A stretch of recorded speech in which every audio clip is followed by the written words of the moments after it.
All right, here I am in giant head mode to tell you a little bit about multi-level linear models. Now, just to be upfront, it's not multi-level marketing schemes. All right, so it has nothing to do. I'm not asking you to, to give me a certain amount of money and then go find people that give you the same amount of money. And we're not doing that. This is not what this is about. Okay, so we're going to talk about multi-level linear models. Got linear in there. All right. So, we're sticking with the linear stuff. It's got multi-level. So this is going to sort of, this might break your brain a little bit as we start talking about how to expand on our typical regression scenarios and look at things a little differently. And it may expand your sort of look at how, what kinds of data and how data are structured. All right, so let's, we'll take our time. We'll go through this nice and easy. Like, hold hands, sing comforting songs, make sure, we're not too scared going through it. All right, so this is multi-level linear models. Now, you may have heard this as multi-level regression or hierarchical linear models or mixed models or random effects models. That last part, random effects, right? If you're a student here at CSUN and you've gone through the 485 US course that's a prereq to this class, then you probably saw some random effects ANOVA stuff. And they're really one and the same, not exactly the same, but they're very similar in terms of allowing things to have some random variability in it that we usually treat as fixed. So it's just about, what things are fixed and what things are random. So the random effects mixed model approach to this is that we're going to allow some things to be fixed, allow some things to randomize, and we actually have some choice and some flexibility in that. And we're going to go through it, hopefully applying it to like multi-level models, but also to apply to repeated measures analyses that you can actually get similar results from doing like a repeated measures ANOVA or something by looking at a repeated measures data through the lens of a multi-level model. Right? So I know that sounds like a lot, but let's go through it slow. Okay. So we've talked a lot about linear regression. We spent the whole last section talking about multiple regression. You have multiple predictors, still one outcome. And we're still dealing with this sort of one outcome thing. How we're going to treat it may differ a little bit here and there, but we're pretty much still talking about one outcome. And in regression, you notice that the things that sort of are random, the things that they can change from person to person are their predicted, these predictor scores, whatever they have on X, and whatever their Y score is, but also their errors are also random. So there are some random things, but there are some fixed things. There are some fixed effects. So what are the fixed effects? Well, A, there's just one of them. Notice there's no subscript, right? So there's just one A. And there's one B for each X, which means they're also fixed. Everyone gets the same slope, or slopes in this case, same intercept. So this assumes that one size fits all, that these slopes apply to everyone. So we talked a little bit about this idea of a homogeneous population, the idea that we're assuming that everyone's homogeneous, that this model, this equation fits for everyone. Everyone brings their own stuff, right? So every participant shows up with their own X value, their own Y value, and then we assign everyone the same slopes and the same intercept. Right? Any deviation of Y from Y predicted is just considered error, right? So if we predict someone's Y score and it's, and the Y predicted is a bit different than their Y, we just assume that, well, the model just got it wrong for that person, just error. But we don't change our mind about the slopes and intercepts for that person. And we still say, well, the model is the model. This is the slope. So, and these are the slopes. This is the intercept. So we're just going to assume that's it didn't fit well for that person. It's just an error. Okay. And it contributes to the standard error of estimate. So to illustrate this sort of the shift in thinking about going from a sort of fixed effect model, a regular multiple regression that we've been doing, to something where we can allow some random effects. I'm going to use this popular data set that I got from Jupox, who is an author that has written a lot about multi-level modeling. And I got this from I think a website somewhere. So popular.save. If you want, you can open that data set while sort of walking through or listening through this lecture and sort of play along. So this data set predicts a student's self-rated popularity. Right? So they're rating how popular they believe they are on a sort of continuous scale. And we're gonna rate it from how, we're gonna then predict their predict their popularity from how extroverted they claim they are, whether or not they're male or female. And then we're also going to bring in this other weird one called teacher's experience, which is how much experience does the teacher in that class have, right? And that sounds odd, but we're gonna put it in so that every student, so we have an idea of how long, how much. This is sort of like a teacher experience, how long they've been teaching. And we're going to include that for every single student too. So you start to see some issues right there already where if this data is collected randomly, right, then fine, we can sort of look at that. Everybody's got a random thing. But as soon as we start to have students that are in the same class, well, they're going to have the same scores for their teachers because the teachers are going to have the same experience. So we start to have some of these issues that pop up. So this is a preview of 20 of the 2,000 cases in the data set. So this is just 20 of a very large data set. And so again, if you want to play along, you can open it up. Based on what we know of linear regression, we can put together a multiple regression equation. If we want to predict we want to predict their popularity, we can, we're gonna find some intercept. We're going to then figure out a slope, to see how extroversion and popularity are related. We're going to look at the student's sex, male, female, and on the popularity, and then we're also going to look at the teacher's experience on their popularity. We can put this in. We can solve for A and solve for B, and any deviation of Y predicted from Y is assumed to be a residual. It's just random noise that's introduced in trying to predict a student's popularity from their extroversion, sex, and their teacher's experience. Okay, we can do that. Having a single intercept and one slope per predictor assumes that all participants are from a single homogeneous group, right? That they're all from some single population. Now, we're probably thinking about these are students in, elementary school or middle school or something that we're just looking at their, whatever, they're from the same school district, whatever the population as we defined it, we can define the population, say, look, they're all from that population, so it's fine, right? It's all based around a single intercept or mean, so it's assuming that everyone is sort of starting off with the same intercept or anchored around the same point. And we're also assuming that the impact that each X has on Y is consistent for all people in the data set. All right, Leo. Yeah. We can assume that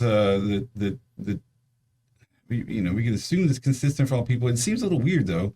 It seems like, all right, well, what if it isn't consistent? What if there are things that are making them inconsistent and things that might explain why they're not quite meeting that model, that's fixed effects model. So all participants are from a single homogeneous group. But down here, I'm saying, what about sexes? Aren't those separate groups? So it depends on how your population gets defined, right? So if we're defining students with a mixture of sexes, with both boys and girls, males and females, in the population, then they are separate. But these also aren't something that where people are randomly assigned to. You can't really do much about it. This is just a sort of it's a grouping demographic variable, and we can actually then look at how much that predicts. So we're actually bringing that in as a predictor. All right. So even though sexes are different groups, and we're saying this has got to be a homogeneous population, we're allowing for some variability within the sexes or across the sexes within our population. So we're accounting for that. That's okay. That's not what I'm necessarily talking about. I'm not talking about those groups. I'm not talking about how we might have an issue assuming this is one single group when there might actually be more than one group going on.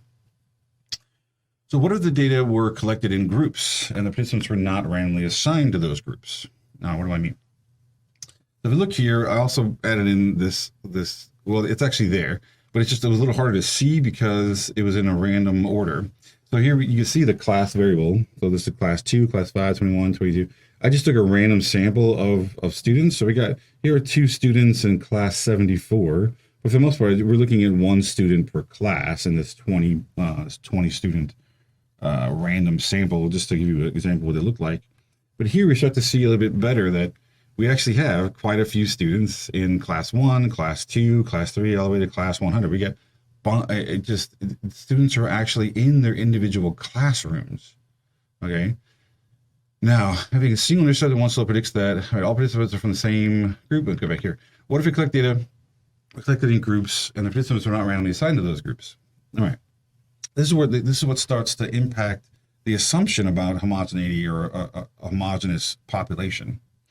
So if we randomly selected the students, say from one school district or something like that, we can then sort of say, all right, well, everybody has an equal chance of reflecting that population, that school district. So if everyone is randomly selected from the same population, they'll have an equal chance. We can see this as a random sampling situation, and we can assume that they are going to represent the population pretty equally. What starts to happen, though, is we oftentimes don't do that. We can't, it's either not possible or just not real probable or likely that we can randomly select from a very large population where everyone's selected equally. So oftentimes what happens is instead, we'll select something at a more aggregate level.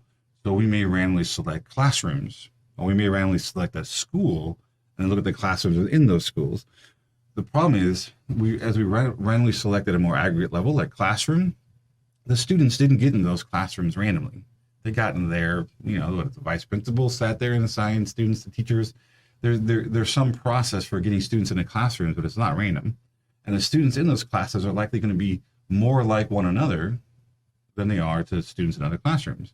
And not only because they were likely put there based on some criteria, like there may be an honors course or something like that, but they also just interact with one another and they're being taught by the same teacher. So there's going to be some similarity, some commonality that's going to go through the thread of the students in each class. That's going to make them a little bit more alike, right? They may have their own. They may even have their own set of lingo. They may have their own sort of traditions, or they do certain things in that class, or other classes don't do those things. So you start to see the kids will start to be more alike. Okay, they're more alike, then they're not going to be random. If we start treating each student individually, even though they're collected in a group, we start to violate some of the assumptions of independence. So let's look back at the data set here for a second and see what I mean. Look at the data set. If I'm going to try to treat person number one, on the ID number one, I'm going to treat that person as an independent person, individual, which is what regression assumes, that every individual was randomly selected as a representation of the population, and they're also independent. This person is in the same class as the next person, right? As all these other people. Whatever this class is, they're all being treated similarly by the teacher, hopefully, and they're interacting with one another. It's going to create some dependence between the responses. If we treat each individual case as an independent case, it starts to be kind of a problem. Okay, so in linear regression, as we have talked about so far, how can we handle this issue? They're collected in groups. We know that they're showing up. We randomly selected classrooms. The students are coming intact in those classrooms. We really have no. We really can't randomly select beyond the classroom or the teacher or something. So what do? We have two options. In regular regression, we assume this homogeneous sample, right? The model applies the same for everyone. So option one is let's just pretend that that's true. Let's ignore the fact that they were collected in classrooms and just treat everyone as if they're homogeneous, right? Just forget it. Let's just forget that they are collected that way, which is often what happens. People just forget that the participants weren't really randomly selected, and there's some clustering. In this case, the clusters are the classrooms. Okay? So there's some cluster level that can make them be a little bit more similar to one another. So let's look at popular predicted by just extroversion. Let's just use one predictor for a second. Look at extroversion. Predict popular. If I ignore the groups and the classes, and I just pretend everyone is from the same population, randomly selected, independent, all that stuff, what we get, let's see here, this is some SPSS output. It gives us the same sort of stuff. We get, an R squared. So it's like a 10% overlap between extroversion and popularity. We see it's significant. It's not, I wouldn't put a whole lot of stock in this. I mean, it's 2,000 cases, so it's, probably pretty powered, pretty high powered. We're only talking about a 10% overlap, which is not, it's not nothing, but it's not huge either. We can see that extroversion has a fixed slope and there's a constant there. We can interpret these things like we normally would, where A as the intercept means that, all right, if a kid has zero extroversion, I'm not even sure if that's popular. This is not, we haven't even talked about centering and those kinds of things, but if they have zero extroversion, right, our predictor, we would assume that they at least have a 3.273 score on popularity. Again, it's kind of hard to interpret what that means, but that's how we would interpret it.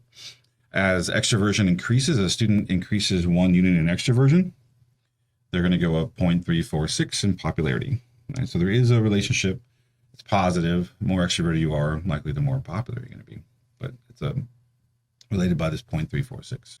But again, everybody in our population, everybody in the sample, because we're assuming they're from the same population and they're randomly selected, we're ignoring the clustering. We're assuming that everyone gets the same 3.273. And everyone gets the same 3.346. These two they're fixed, right? They represent the same thing for everybody. It's the same model, same numbers. Everybody's the same. Any deviation from it is considered error. It contributes to this residual variance. This 1.722 is the residual variance, and that's just the square deviation between the predicted scores and the outcomes. And we just assume that that part is random, and we assume that's just misprediction of the person, of each, people in the sample. This is how we normally do things. A lot of people still will treat this kind of data this way. All right, what's the alternative? Option 2 is let's actually separate them out. Let's run a separate regression model each. Let's sort of redefine where the homogeneous groups are. So we're thinking that the groups are actually homogeneous within classrooms. And this is only 10 people from the first class, but there's probably likely more people in there. There's people in the second class. There's likely more than just 10. I just showed a preview of 10 so it would fit on the screen. But if you actually look at the data, popular.say that's linked in it's linked as part of this video, but also on the class website. We're sort of going to treat this as homogeneous groups, that as students were collected in classrooms, they're going to be more like in each classroom. We can actually address that homogeneity and how it actually might differ across some of the groups.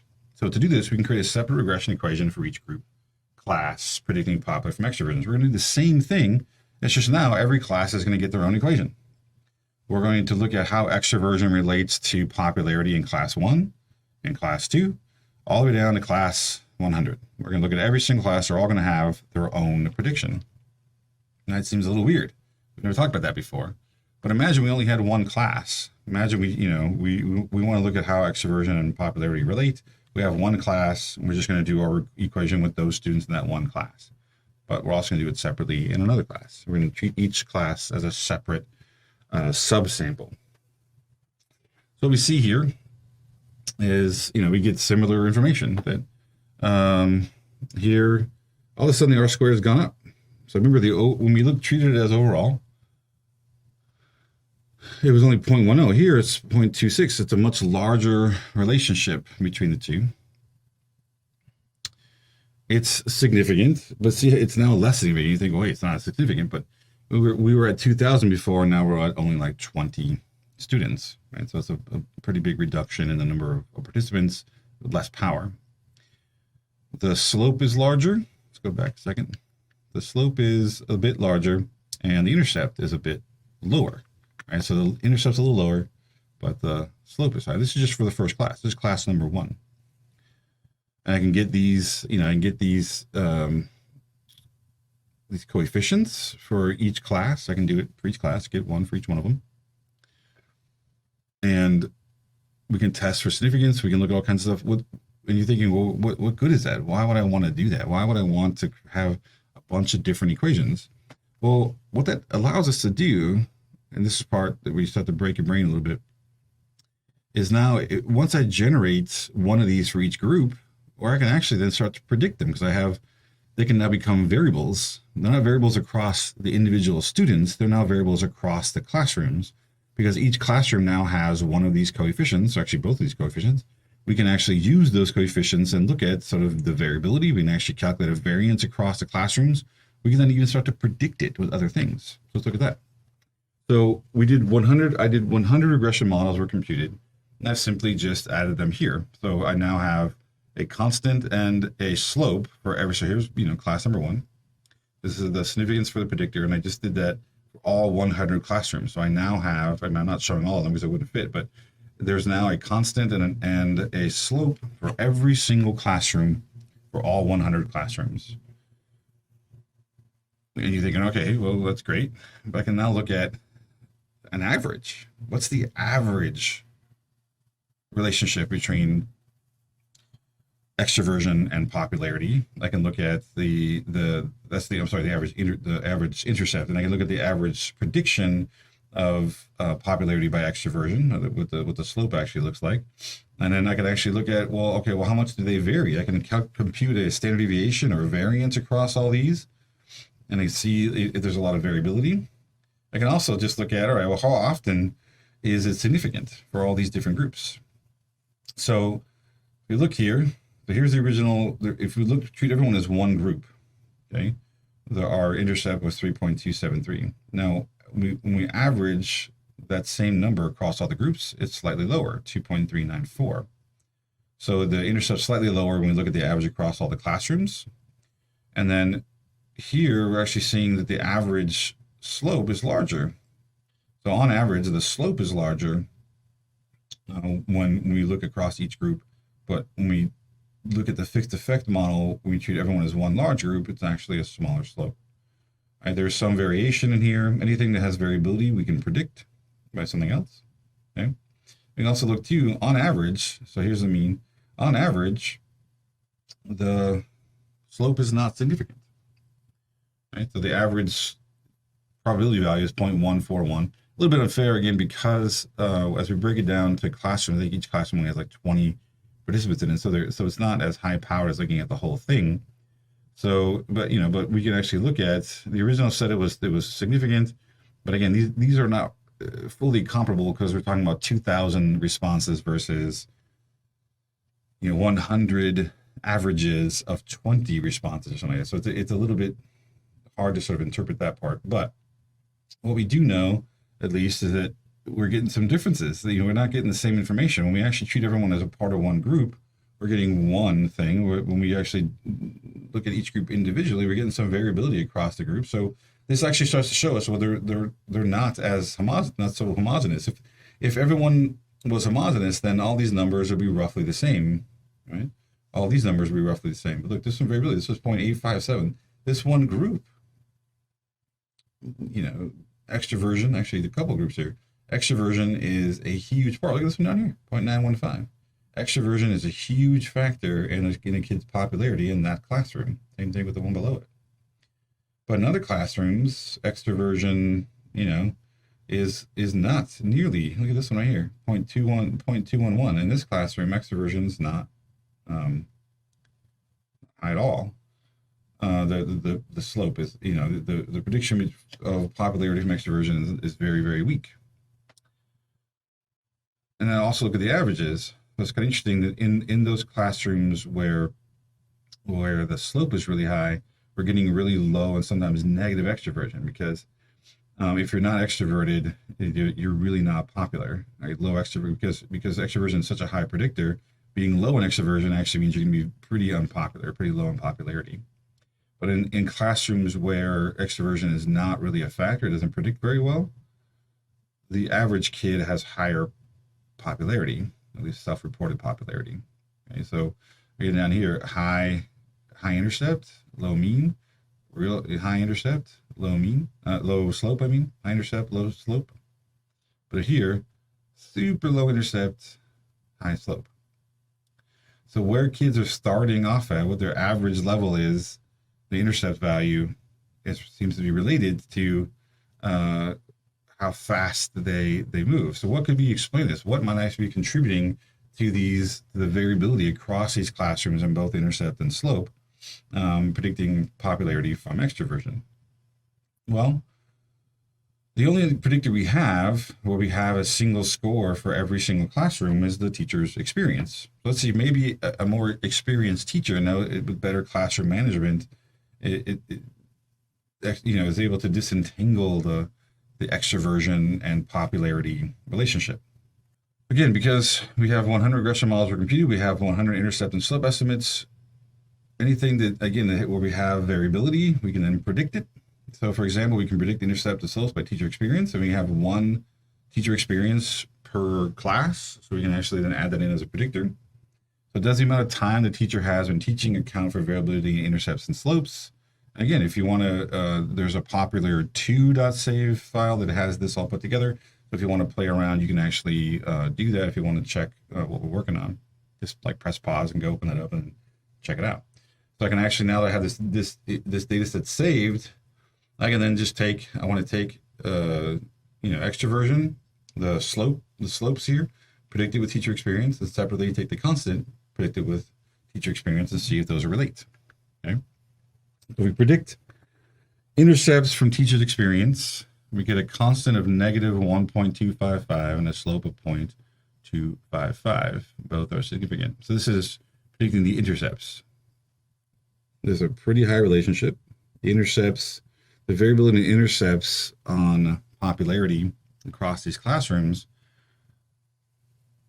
almost 62% overlapping with teacher's experience.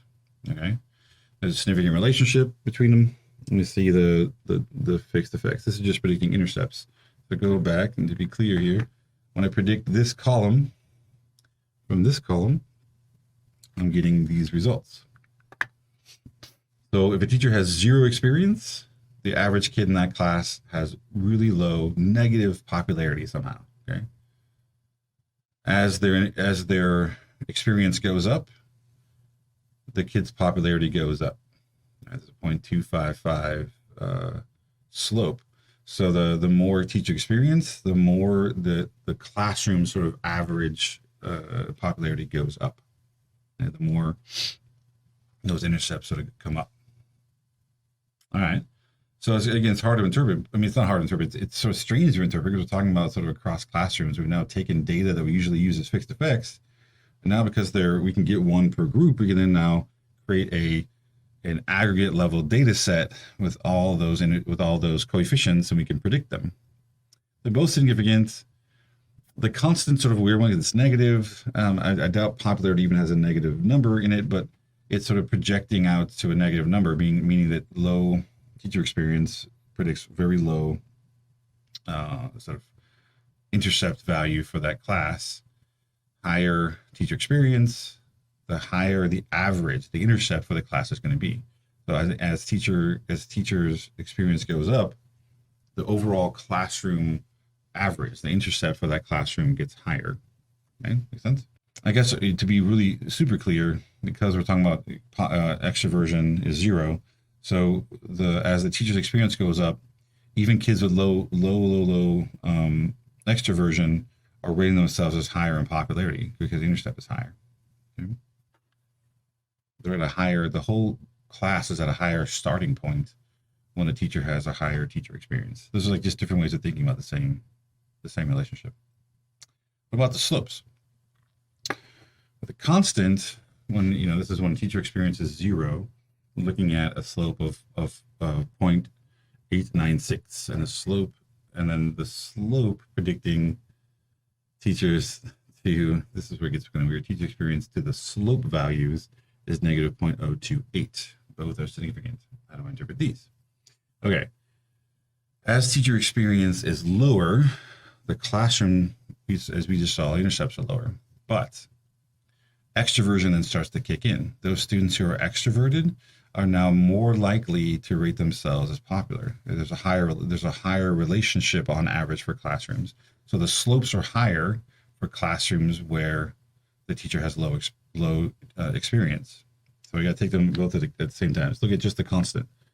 On average, when teachers have low experience, this is in this case no experience, 0 years of experience, the average popularity for that class for a kid who's low in extroversion, right, is low. They're really, really unpopular. And as teacher experience is at 0 again, right, for the constant, the slope is really high. All right, so let's think about what this looks like graphically. Okay. All right, so we're going to have teacher's experience here, popularity. Okay. We'll look at, we'll keep it to intercepts can be on the pink side. Okay. And we actually need to add in a negative here because, you know, here we're looking at when everything's sort of zeroed out, the 0 point. This is getting a negative 1.211, where it's starting, and it's getting a fairly low slope. All right, as teachers increase their teaching experience, there is, let's see, this is 1, 0. Let's see, this is negative 1, 1, 2, 3. Each year, a teacher experience, right, it's just increasing things 0.25. So we're going up like there. Let's see, there's 1 year. It's going up pretty slowly. Okay. This is not to scale or anything, but I'm just saying it's going up pretty slow. All right, we're getting a slow slope. Okay, and here's our sort of slope for this. It's pretty. It starts off negative. Teachers with low experience, with 0 experience, their classes are going to have on average a sort of low popularity. As teacher experience increases, the average students that at zero extroversion, right? Your intercept, your zeroed student, your sort of reference student, is going to have low popularity, but their popularity will increase as teacher experience goes up. So your average 0 extroversion kid will actually record having higher popularity as teaching experience increases. A teaching experience is an interesting thing because it can go from 0 to like 50. They may have 50 years teaching, which is maybe a little ridiculous, but they could have some large number. So this, you know, so it does have a pretty wide expanding sort of linear relationship there. But let's think about looking at the slopes. So you keep it the same thing. We'll do the slopes in blue. Okay, so slopes. It's saying that the constant slope, right? So this is at 0. So when a teacher's at 0 extroversion, again, it's a little bit. We'll keep the same thing. They're starting off at a fairly, you know, at a 0.896, 896. I keep writing the wrong numbers. 0.896. They're starting there. So it's decreasing at a very slow rate this way. As teacher experience goes, it's going like this. Okay. Now, it's a little bit goofy because these are on different scales. Sort of, you know, we didn't think of slopes and intercepts being on the same scale necessarily. But what I'm getting at is that as we look at this, teacher experience and its effect on the extroversion popularity relationship is a bit complex. Because when teacher experience is low, you expect your average student, not your average student, but your low extroversion, your 0 extroversion student, to have very low popularity. And what teacher experience does is to help to keep that low extroversion kid more popular. So it's sort of picking up the bottom of it. As teacher experience goes up, they're able to treat the students more fairly. They have better control over students sort of picking on other kids. They have better classroom management. The impact that being low extroversion has on popularity diminishes. Right? It starts to go away. Right? It starts to get better and better, so that even kids at the bottom of extroversion start to have some popularity as teacher experience gets higher. However, how much extroversion matters, the strength that extroversion predicts the outcome, is higher when teacher experience is low. So if you have a teacher with low experience, in this case, like it's 0 experience, what you'd expect is that the average kid, the low extroversion kid, is going to be really, really unpopular, but the high extroversion kids are going to be really popular. There's going to be a much bigger spread between the 0 extroverted and the high extroverted kid, because there's going to be a lot more popular there, because the gap is going to be much wider for teachers who have low experience. As their experience goes up, what happens is the bottom kid now starts to get better, And the difference between the bottom kid and the top kid in extroversion becomes more minimal in terms of its impact on popularity. That makes sense. So it's less predictive in higher in teachers classrooms have more experience. Extroversion doesn't predict. The slopes are not as strong in those classrooms. They're strong when teachers have low teacher experience. But the average kid down here, the average your zero extroverted kid is going to have very low popularity, but teacher experience helps to bring that kid up and make them feel more popular, even though the relationship between extroversion and popularity diminishes. And so it's like a lot of things going on at the same time. But it tells us that there's all this stuff happening simultaneously. So it's a little bit more complex of a question than just looking at multiple regression or something. We're actually looking at how does the teacher experience not only affect the level of students, the level of students' popularity on average, but also how does it affect how much extroversion predicts popularity? So it's affecting both the average level and the relationship. So in this case, because the you almost think like teacher experience is moderating the intercept and the slope, because the slope is actually changing. There's enough variability, and it's predicting that teacher experience is actually changing how, especially think about the slope factor. The slope is less predictive, is less strong as teacher experience goes up, which means that teacher experience is moderating the relationship between the extroversion and popularity. Right? It's actually changing it. All right, I see that it seems super complicated. It's a lot of steps to do all that stuff, but hopefully you get an idea of what's going on there. So let's review for a second. When data are grouped, e.g. clustered, collected within classes, collected within any kind of groups, and you think of it as a clinical setting, you may have group therapy sessions, and each group that meets at the same time are going to be more alike. They shared similar stories, they've been working together. There's some clustering there. So if you're trying to look at how certain kinds of group therapy techniques affect your people in therapy, you'd have to sort of control for the clustering across the different groups. Okay, so when data are grouped like that, we have two choices. We can ignore the grouping and just estimate one set of coefficients, like just treat it as a one-size-fits-all, or I can try to estimate one set of coefficients for each group, and then we'll actually get a distribution of intercepts and slopes which we can then sort of use further. We can actually then predict it, or at least report the degree of variability and the averages. And sometimes we get slightly different answers to our question, and we treat them all as one. As we saw before, we saw that the intercept and slope values were different than when we actually took averages across all the different groups. All right, so those are the options.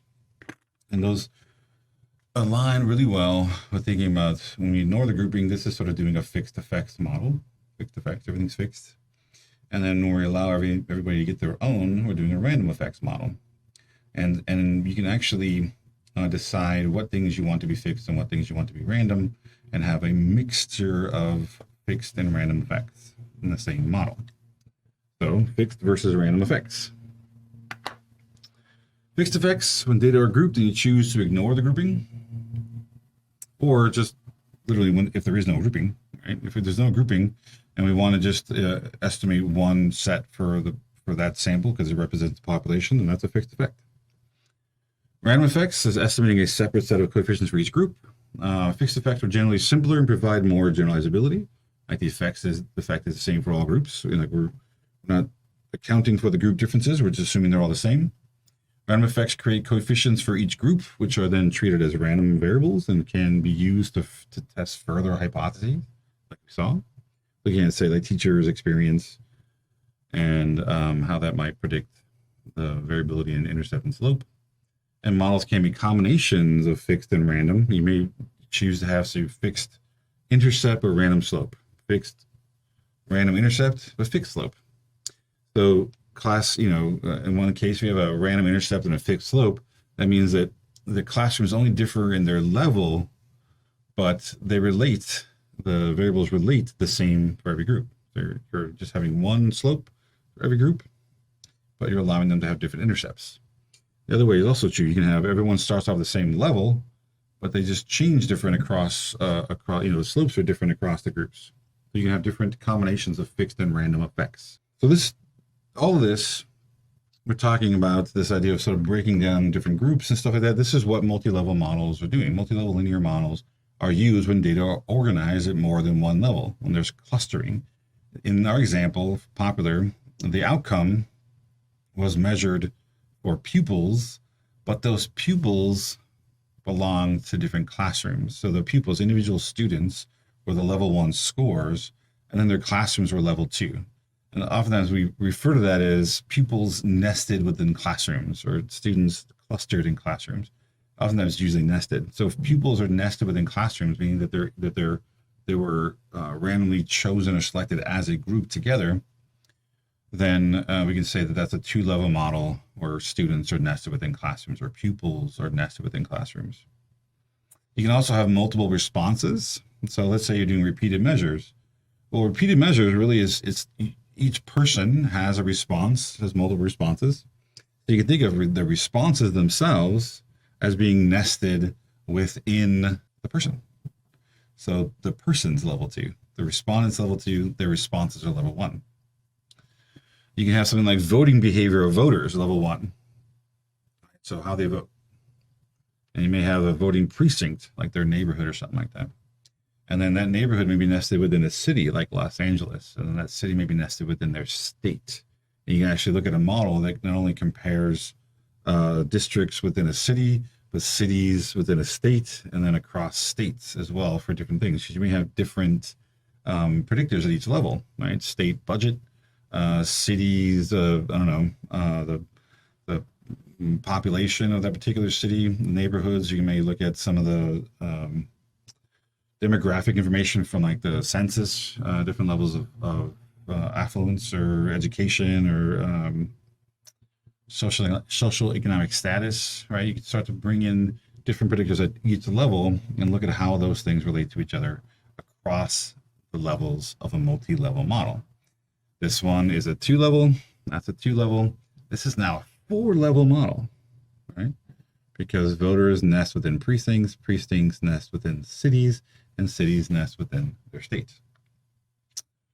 Right? I don't necessarily recommend doing a 4-level model, but let's start off talking about what some of these structures might look like. Just think about picturing it. What would this actually look like? So what would a 2-level structure? Let's think about our popularity example where we're going to have, say, a level 1. That's going to be the students themselves. Right? So I'm just going to make here, I don't know, make some little stick figures. Okay, got a bunch of students. Okay, their individual responses to whatever you're doing to them, whatever survey or research study or whatever. You know, a bunch of students.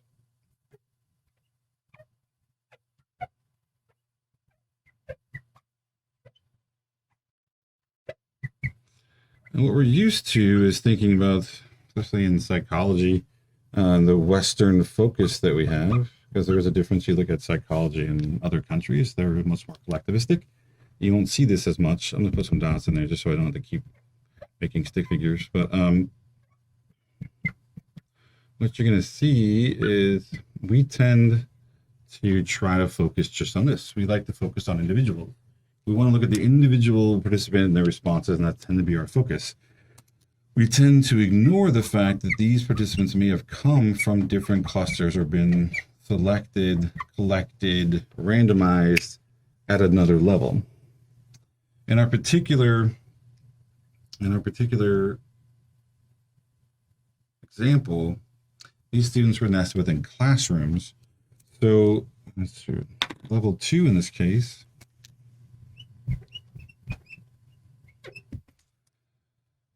We can think about them. I'm just going to use squares. So you have sort of class 1, and each of these students are sort of within that one class. Let's say each one of these students represents like 5 students. So that's like, or 10 students. That's like 40 students that are all within class number 1. You got a class number 2, where these students are nested within that class. You have another class 3 that has these students. And notice, these classes may have about 40. This one may only have about 30. You can have different numbers of classes. So class, K, whatever, how many classes you want. The number of students in each class does not have to be the same. All right, so the problem is the collection, the randomization is done here. This is where they were collected. Right? They were collected at level 2, but we're interested at their level 1 responses. We want to know each individual student's popularity and or extroversion, but they were collected here. So there's clustering that we have to control for. We have to be able to deal with that. So this is a 2-level structure. Students nested within classrooms. Now it doesn't have to be individuals. So let's say we're looking at family dynamics or something like that, and we randomly select neighborhoods as the second level, and then we have a bunch of families, and all we're looking at is I don't know, income or something like that. So income, even though we have individuals within the family, we don't have any individual data. The lowest level data we have is the family income or socioeconomic status, but there was collected within neighborhoods. So now the family is a level 1. Level 2 is the neighborhood, because we don't have individual scores within the family. So sometimes where the level starts and what's being focused on depends on the question. In this case, we were interested in individual responses to their extroversion and popularity, but they were collected within classrooms. So this is the clustering, right? It continues. Also, the clustering is at the classroom level, while the students were at the level 1. Now, what about in the same example? How could we think about this as a 3-level design? Well, here we can pretty easily think about this as having a level 3, right? Because we have classrooms, students are nested within classrooms. We can think about schools. So here I'll draw like a little schoolhouse. Right, so these classrooms happen to be in this school. This is like school number 1. All right, we have some classrooms that are in school number 2, like here, and some of these in here that were not marked down, and then we have yet another school. We'll call this one sort of S, J. We have J number of schools, and that's going to be here, and there's going to be a bunch of other schools that are going to be belonging to 2. So we have classrooms that are all nested within the schools. So it's easy to think about how some schools may differ from one another. Some schools may be around longer. Some schools may be in better neighborhoods and have more resources. Some students may be larger or smaller. Some of them might be in rural areas. Some might be in more urban areas. Be lots of things that would explain some variation across schools, which also can impact the variation across the classrooms, which would then also impact the variation across the students, that we want to all disentangle so we actually get what is being caused by being influenced by the upper level clustering versus what is actually some of the independent responses from the students. I'm trying to disentangle them. This will be a 3-level model using our same data. So in case you can't see it, so here you go. So just S1, S2, and then SJ, but it was sort of hidden a little bit. All right. So think about having hundreds of classrooms and maybe 10 different schools. We have 10 classrooms per school. Each class has 20, 30, 40, 50 students in it, all different sizes. We can think about this as a 3-level model. You can then go to level 4 different districts, level 5 different states. You can continue going. For the most part, you're going to see things like 2 and 3 levels more often than you'll see 4 or 5 or even more levels. Just very complicated beyond a few levels. All right, I had mentioned a repeated measure structure, that we can think about repeated measures that we've done before, like profile analysis, or that we'll talk about later, or even just like a mixed ANOVA or repeated measures ANOVA, that can be reconceptualized as a multi-level model. Oh, how does that work? Well, let's say you're having someone come in to do repeated measure design. They're coming in like 4 times, 4 different responses. You want to track them across time. Well, level 1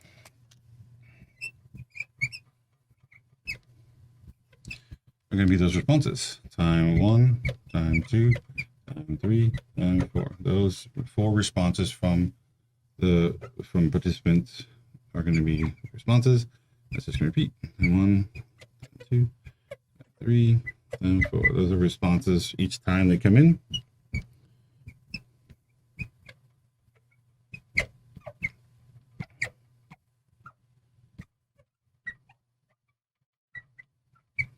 Just normally we think about the average score for time 1, average score time 2, average score time 3, average score time 4. We just sort of average across them and assume that any differences are just random and just noise.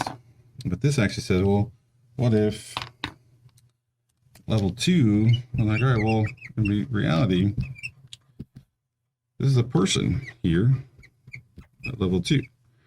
These responses are all nested within that same person. Person number 1, right?